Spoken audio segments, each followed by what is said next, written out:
হ্যাঁ, এটা তো একটা সম্পূর্ণ সাজানো নির্বাচন হলো। মানে সুষ্ঠু আর উৎসবের নির্বাচন কিভাবে হয়, রাতের থেকেই আপনার ভোট কেন্দ্র দখল, রাতের থেকেই আপনার গোপন ভোট শুরু। আ ২ প্রার্থীদের মধ্যে তাদের মধ্যে সহিংসতা, আ হামলা, ভোট কেন্দ্রের উপর হামলা। আ এই তথ্য তো সারা রাত ধরে বেরোচ্ছে। আসসালামু আলাইকুম ওয়া রাহমাতুল্লাহি ওয়া বারাকাতুহু। সম্মানিত দর্শক, ভিডিওটা যে যেখান থেকে প্লে করেছেন তাদেরকে অসংখ্য ধন্যবাদ। সম্মানিত দর্শক, ত্রয়োদশ জাতীয় সংসদ নির্বাচন ১২ই ফেব্রুয়ারি সুষ্ঠুভাবে হয়েছে। জনগণ সুন্দর পরিবেশে গিয়ে ভোট দিতে পেরেছে। জনগণের রায়ে বাংলাদেশের প্রধানমন্ত্রী বিএনপির chairman Tarique Rahman welcome the new prime minister of Bangladesh. কিন্তু এই নির্বাচন নিয়ে সজীব ওয়াজেদ জয় একই বার্তা দিয়েছে, নির্বাচন নাকি এটা সাজানো নাটক ছিল। এই নির্বাচন তিনি বর্জন করতে চায়। তিনি আগামীতে আরেকটি নির্বাচন দেখতে চায়, এমনটি দাবি করেছেন সজীব ওয়াজেদ জয়। প্রিয় দর্শক, তিনি লাইভে যে কথাগুলো বলেছে বাংলাদেশের নির্বাচন নিয়ে এবং বিএনপির চেয়ারম্যান তারেক রহমানকে নিয়ে, সম্পূর্ণ আলোচনাটুকু আমি আপনাদের মাঝে তুলে ধরার চেষ্টা করছি। রিকোয়েস্ট করছি শেষ পর্যন্ত ভিডিওটি দেখে সজীব ওয়াজেদ জয়ের কথাগুলো শুনে আপনাদের মূল্যবান মন্তব্য দর্শক কমেন্ট বক্সে কমেন্ট করে জানাতে ভুলবেন না। সম্মানিত দর্শক, চলেন আমরা সম্পূর্ণ লাইভ ভিডিওটি দেখে আসি সজীব ওয়াজেদ জয়ের। আমার যেটা প্রথম প্রশ্ন সেটা হচ্ছে যে নির্বাচন শেষ হয়ে গেছে এবং নির্বাচন কমিশন বলেছে যে বাংলাদেশ গণতন্ত্রের ট্রেনে উঠে পড়েছে এবং অত্যন্ত সুষ্ঠুভাবে নির্বাচন হয়েছে, উৎসবের মেজাজে নির্বাচন হয়েছে। কি বলবেন আপনি? হ্যাঁ, এটা তো একটা সম্পূর্ণ সাজানো নির্বাচন হলো। মানে সুষ্ঠু আর উৎসবের নির্বাচন কিভাবে হয়, রাতের থেকেই আপনার ভোট কেন্দ্র দখল, রাতের থেকেই আপনার গোপন ভোট শুরু। আ ২ প্রার্থীদের মধ্যে তাদের মধ্যে সহিংসতা, আ হামলা, ভোট কেন্দ্রের উপর হামলা। আ এই তথ্য তো সারা রাত ধরে বেরোচ্ছে। সারাদিন ধরে বেরোচ্ছে। আর আপনার মানুষ কতটা অংশগ্রহণ করতে গেছে, আপনাদের অফিসিয়াল তো সংখ্যা সকালবেলা সামান্য একটু ছিল, তারপর তারা বাড়াচ্ছেই। তবে ভোট কেন্দ্রে দেখা যায় মাঝে মধ্যে কিছু লোক আছে, কিছু কেন্দ্রে লোক আছে, বা তাছাড়া লোকজন নাই। তারপর আপনার অনেকেই যারা ভোট দিতে যাচ্ছে, গিয়ে দেখছে যে তাদের ভোট অলরেডি দেওয়াই হয়ে গেছে। সো এটা তো কোনো নির্বাচনই হয়নি। আপনি যেটা বলছেন, আপনি যে অভিযোগ তুলছেন, আমরা ইতিমধ্যেই আপনার মা এবং বাংলাদেশের সাবেক প্রধানমন্ত্রী শেখ হাসিনার বিবৃতি পেয়েছি এবং সেখানে তিনি বলেছেন যারা ভোট দেননি তাদেরকে তিনি স্বাগত জানিয়েছেন। আমার প্রশ্ন হচ্ছে যে আজকে যেই নির্বাচন আমরা দেখেছি, আমার যে সহকর্মীরা বাংলাদেশে আছেন তারা যেভাবে সেখান থেকে কাভার করছিলেন, তারা বলছিলেন মানুষ আসছেন এবং ভোট দিচ্ছেন। আমি যদি ঠিক এর আগের নির্বাচনের প্রসঙ্গে যাই, যেই নির্বাচন আমরা এর আগে দেখেছি, সেখানে কিন্তু বারবার এই অভিযোগ উঠেছে। ২০২৪ এর নির্বাচনে এই অভিযোগ উঠেছে, ২০১৮ নির্বাচনে এই অভিযোগ উঠেছে। আপনার মনে থাকবে যে বলা হচ্ছে রাতের নির্বাচন। ২০১৮ এ বলা হয়েছিল রাতের নির্বাচন। এর আগের বারের যে নির্বাচন আমরা দেখেছি সেখানে আমরা দেখেছি সব মিলিয়ে ৪০% মতো ভোট পড়েছিল। ৪০% ভোট পড়েছিল। সুতরাং আপনারা আজকে যে অভিযোগটা আনছেন সেটা কতটা ভ্যালিড বলে আপনার মনে হয়? আপনি বলছেন সেই ২০১৪ সালের নির্বাচন যেখানে বিএনপি বয়কট করেছিল। এখানে তো কেউ বয়কট করে না। এখানে বাধ্যতামূলক গায়ের জোরে না, আমি ২০২৪ এর নির্বাচনে ৪০% মতো ভোট পড়েছিল। ২০২৪ এও আমরা তো এটা তো তখন আপনার বিএনপি নিজের ইচ্ছায় বয়কট করেছিল। এটা তো কেউ বাধ্য করে নাই তাদেরকে। আমরা চেষ্টা করেছিলাম তাদেরকে নির্বাচনে আনতে। তবে এখন তো আপনার বাধ্য করে গায়ের জোরে আপনার শুধু আওয়ামী লীগ না, আপনার বাংলাদেশের যতই আপনার প্রগতিশীল দল তাদেরকে বাদ করা হয়েছে। তাদের নেতাকর্মীরা জেলে। তাদের অফিস-টফিস কিছুই নাই, পুড়িয়ে ফেলা হয়েছে। তাদেরকে কোনো ক্যাম্পেইন করতে দেওয়া হয়নি। তাহলে এটা গণতান্ত্রিক কিভাবে বলা যায়? আপনি যদি একটা দেশের অর্ধেক দলকে বাদ দিয়ে নির্বাচন করেন, সেটা কিভাবে গণতান্ত্রিক বা গ্রহণযোগ্য হয়? ভোটের আ সংখ্যা তো এখন পর্যন্ত ৫০% ক্রস করে নাই। আর এখানে তো অনেক কারচুপি হয়েছে। তার মানে দেশের অর্ধেক মানুষের বেশি কিন্তু এখনো ভোট দেয়নি এই নির্বাচনে। আ আমি সেই প্রশ্নটাই আসলে আপনাকে করছিলাম যে এর আগেও আমরা বাংলাদেশের এরকম নির্বাচন দেখেছি যেখানে ৪০% ৫০% ভোট পড়েছে এবং তারপরে গণতান্ত্রিক সরকার তৈরি হয়েছে। সুতরাং যেই অভিযোগটা আপনাদের তরফ থেকে করা হচ্ছে যে গণতান্ত্রিকভাবে ভোট হয়নি কিংবা যথেষ্ট পরিমাণ ভোট পড়েনি, সুতরাং এই ভোটকে আপনারা মানছেন না। যদি আপনারা না মানেন তাহলে আপনাদের এর পরবর্তী পদক্ষেপ কি হবে? আবারও বলছি, গত নির্বাচনগুলোয় তো কেউ বিএনপিকে জোর করে বাদ দেয় নাই। তারা নিজের ইচ্ছায় বয়কট করেছে। তাদের ভোটাররা ভোট দেয় নাই। কারণ বিএনপি বয়কট করেছে। এখানে তো কেউ বয়কট করেনি। এটা তো সাজানো একটা নির্বাচন। এটা তো শুরু থেকেই সাজানো। কারণ গায়ের জোরে বাধা দেওয়া হয়েছে, বন্ধ করা হয়েছে অন্যগুলো দলকে। আপনি যদি আপনারা কি তাহলে এই নির্বাচন মানছেন না? না, অবশ্যই মানছি না। কিভাবে মানবো? একটা নির্বাচন যেখানে অর্ধেক দল বাদ দেওয়া হয় গায়ের জোরে, সেটা কিভাবে নির্বাচন হয়? তাহলে কি যে নতুন সরকার গঠন হবে সেই সরকারকেও আপনারা মানবেন না? না, সেটা তো কোনো বৈধ সরকার হবে না। যদি তাই হয় তাহলে আপনাদের পদক্ষেপ কি হবে? পরবর্তী পদক্ষেপ কি? আমাদের পদক্ষেপ হবে যে এটা দেশের মানুষ দেখতে পারবে। যেই ক্ষমতায় আসুক, দেশের মানুষ এটা বুঝবে। দেখা যাবে যে দেশের পরিস্থিতি কি হয়। গত ১.৫ বছরে যা হয়েছে সেটা তো আমরা দেখেছি। আপনার কোনো আইন শৃঙ্খলা নেই, অর্থনীতি পড়ে গেছে। আম আরো হবে। আ আ আমি এখান থেকেই আপনাকে একটা প্রশ্ন করতে চাই। আমরা দেখেছি যে আ আ বিএনপির চেয়ারপারসন চেয়ারম্যান আ জনাব তারেক রহমান তিনি কিন্তু আ একটি সাক্ষাৎকারে রয়টার্সকে একটি সাক্ষাৎকারে তিনি বলেছেন যে আ শেখ হাসিনার যারা ছেলেমেয়ে তারা যদি বাংলাদেশের রাজনীতিতে আসতে চান তাহলে তারা স্বাগত। আপনি কি তাহলে আ বাংলাদেশের যেই পরবর্তী রাজনীতি সেই রাজনীতির ময়দানে নামছেন? বা আপনার মায়ের সঙ্গে এই বিষয়ে কোনো কথা হয়েছে? না, আমার এখানে এই বিষয়ে কোনো সিদ্ধান্ত নাই। আমি কোনদিন সরাসরি রাজনীতি করতে চাইনি। ভবিষ্যতে কি হবে আমি তো বলতে পারব না। তবে দেশের আ রাজনীতিতে কে আসবে এটা আ দলের কর্মীদেরই নির্ধার করতে হবে। দেশের যারা আমাদের সাপোর্টার তাদেরই নির্ধার করতে হবে। এটা আমার দায়িত্ব না। আমি তো তাদেরকে বলে দিতে পারি না। তো ভ আমার আমি সারা জীবনে বিদেশে আমি আ আমেরিকায় এখন ৩১ বছর ধরে আছি।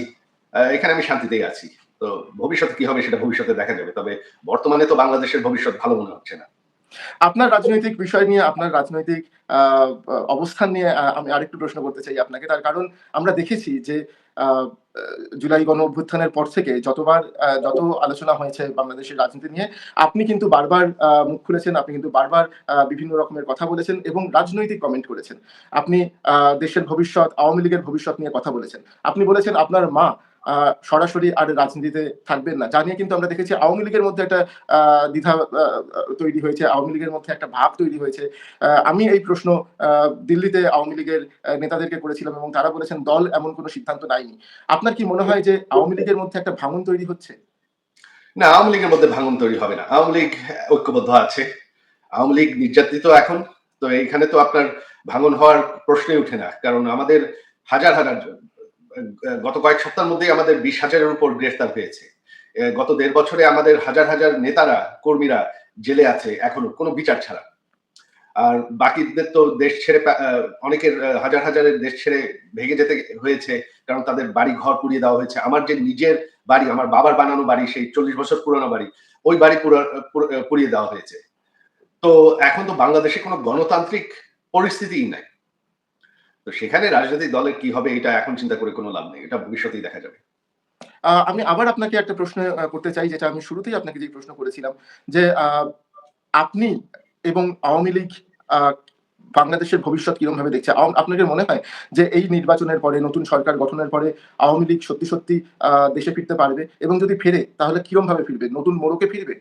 নতুন প্রজন্ম আওয়ামী লীগের আ আ দায়িত্ব গ্রহণ করবে? নাকি কি হবে? আপনারা কি ভাবছেন?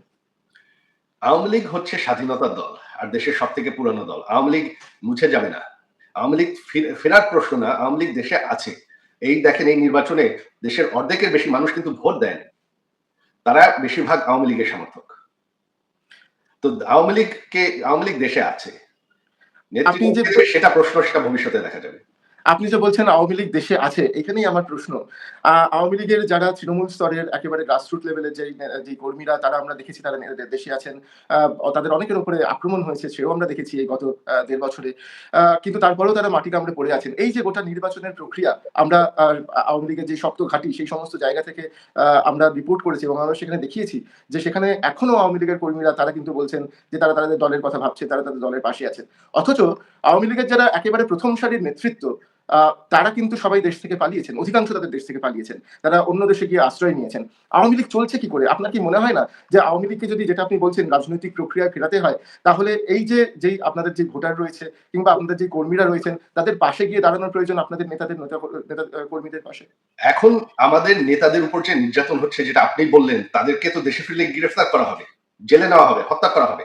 গত ১ বছর ১.৫ বছরে ৫০০ র উপর আমাদের নেতাকর্মী হত্যা করা হয়েছে। তাদের মধ্যে প্রায় ৩৫ জনের মতন পুলিশের কারাগারেই হত্যা হত্যা করা হয়েছে। তো এখন তো সেই পরিস্থিতিই নাই। আপনি যদি একটা গণতন্ত্রের কথা বলেন, সব থেকে বড় দল, যেটা সব থেকে পুরানো দল, তাদেরকে যদি আপনি গায়ের জোরে এভাবে নির্যাতন করে ব্যান করে রাখেন, তো তারা ফিরবে কিভাবে?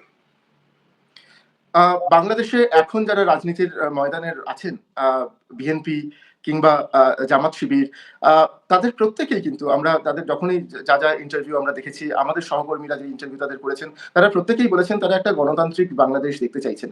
তারা একটা অল ইনক্লুসিভ বাংলাদেশ দেখতে চাইছেন। এবং তারা বলছেন, আ এবং এই কথাটা আমরা এর আগেও জুলাই অভ্যুত্থানের পরেও কিন্তু আমরা বহু মানুষের কাছে শুনেছিলাম যে, আ আওয়ামী লীগের নেতারা তারা যদি ক্ষমা চেয়ে নেন, যা ঘটেছে তার জন্য যদি তারা ক্ষমা চেয়ে নেন, তাহলে তারা আবার রাজনীতিতে ফেরার একটা জায়গায় পৌঁছতে পারবেন। আপনারা কি ক্ষমা চাওয়ার জায়গায় আছেন? আপনি বলেন আওয়ামী লীগ যদি ক্ষমা চায় তাহলে তারা ছাড় দিয়ে দেবে? নির্বাচন তো করে ফেলেছে। আমরা বারবার বলেছি এখানে আমরা আমার মা নিজে ব্যক্তিগতভাবে জুলাই ২৪ সালেই যারা নিহত হয়েছে তাদের পরিবারদের সাথে দেখা করেছেন। তাদেরকে ওয়াদা করেছেন বিচার হবে। তবে আমরা একটা জুডিশিয়াল কমিটিও গঠন করেছিলাম। সেই কমিটিকে তো এই সরকার এসে বাতিল করে দিয়েছে। শুধু সেটা না, আওয়ামী লীগের তো শত, শত কর্মী হত্যা হয়েছে। যারা তাদেরকে হত্যা করেছে, তাদেরকে কিন্তু এই সরকার ইনডেমনিটি দিয়েছে। আইনগতভাবে ইনডেমনিটি দিয়েছে যে যারা আ প্রটেস্টার তাদের কোনো তাদের বিরুদ্ধে কোনো আইনগত বিচার হবে না। তো আপনি এক হাতে আপনি হত্যাকাণ্ডর ইনডেমনিটি দিচ্ছেন, আরেক হাতে আপনি ক্ষমা চাচ্ছেন, ক্ষমার দাবি করছেন। সেটা কিভাবে হয়? সেটা আমাকে বুঝান। যে আ এক সেট হত্যাকাণ্ড সেটা একদম জায়েজ, সেটা আইনগতভাবেই জায়েজ, অথচ আপনি ক্ষমার কথা বলছেন। সেটা কিভাবে হয়? বিচার হতে হলে তো সমান সমান বিচার হতে হবে।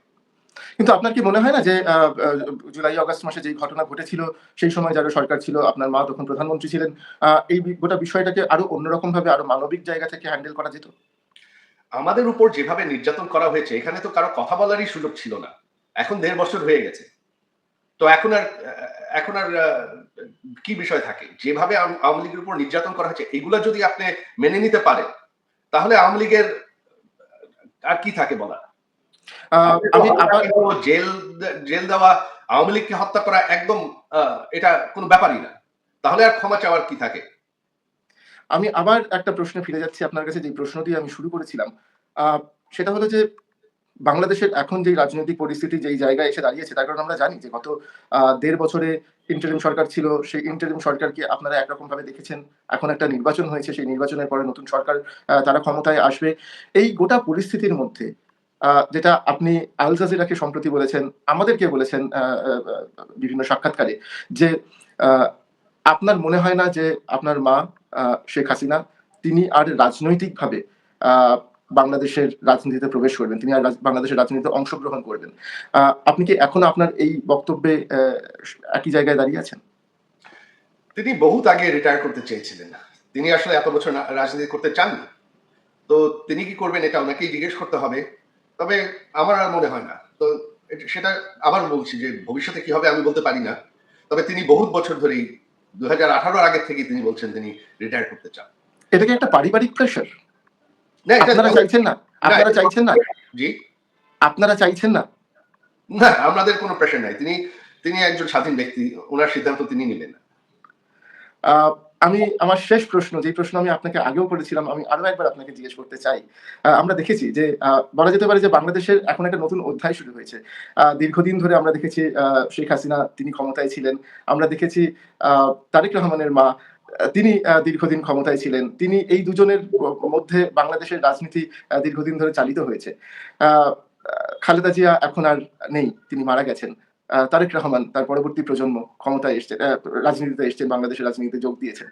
রোনালদো আপনি আপনারা কি আগেই বলে আপনি দিয়েছেন। আপনি বা আপনার বোন, আপনারা কি বাংলাদেশের রাজনীতিতে কোনভাবে যাওয়ার কথা ভাবছেন? না, আমাদের সেরকম কোনো চিন্তা নেই। তবে বাংলাদেশে এখন ভবিষ্যৎ কি হবে আপনার যেটা বললেন যে হ্যাঁ, আওয়ামী লীগ যে এত বছর ক্ষমতায় ছিল, তার আগে আওয়ামী লীগ, বিএনপি ২ দলই ক্ষমতায় ছিল। তবে একটা জিনিস বাংলাদেশের মানুষ অলরেডি বোঝে এবং আরো ভবিষ্যতে দেখা যাবে যে আওয়ামী লীগের যে ১৬-১৭ বছর এটা যে অর্থনৈতিক আ অগ্রগতি, উন্নয়ন, আইন শৃঙ্খলা, আ জঙ্গিবাদের বিরুদ্ধে যে শক্তিশালী অবস্থান, এরকম শান্তিপূর্ণ সময়, এরকম অর্থনৈতিক উন্নয়ন বাংলাদেশের ইতিহাসে কোনোদিন হয়নি। আর এটা বাংলাদেশের মানুষ আরো গত ১.৫ বছর তো টের পেয়েছেই। এখন যেই সরকারই আসুক আগামীতে দেখা যাবে। কারণ আওয়ামী লীগের রেকর্ড কেউ ম্যাচ করতে পারবে না। আ যদি এরকম পরিস্থিতি তৈরি হয় যে যারা আওয়ামী লীগের যে নেতারা অলরেডি কনভিক্টেড বা যাদের বিরুদ্ধে বিভিন্ন অভিযোগ রয়েছে, যারা দেশের বাইরে বা বাংলাদেশের জেলে যারা আছেন, তাদেরকে বাদ দিয়ে নতুন প্রজন্মের আওয়ামী লীগ তৈরি করতে হয়, নতুন প্রজন্মের আওয়ামী লীগ, নতুন নেতৃত্ব যদি সামনে নিয়ে আসতে হয়, আপনার কি সাজেশন থাকবে সেক্ষেত্রে? সেটা দলের বিষয়।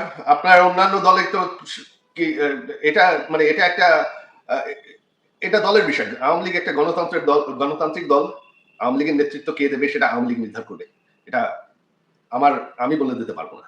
সম্মানিত দর্শক, এই যে ভিডিওটা দেখেছেন, সজীব ওয়াজেদ জয়ের কথাগুলা শুনেছেন। তিনি যে কথাগুলা লাইভে বলেছে, সেই কথাগুলা কতটুকু যুক্তিসঙ্গত দর্শক, সেটা আপনারা কমেন্ট বক্সে কমেন্ট করে জানাতে ভুলবেন না।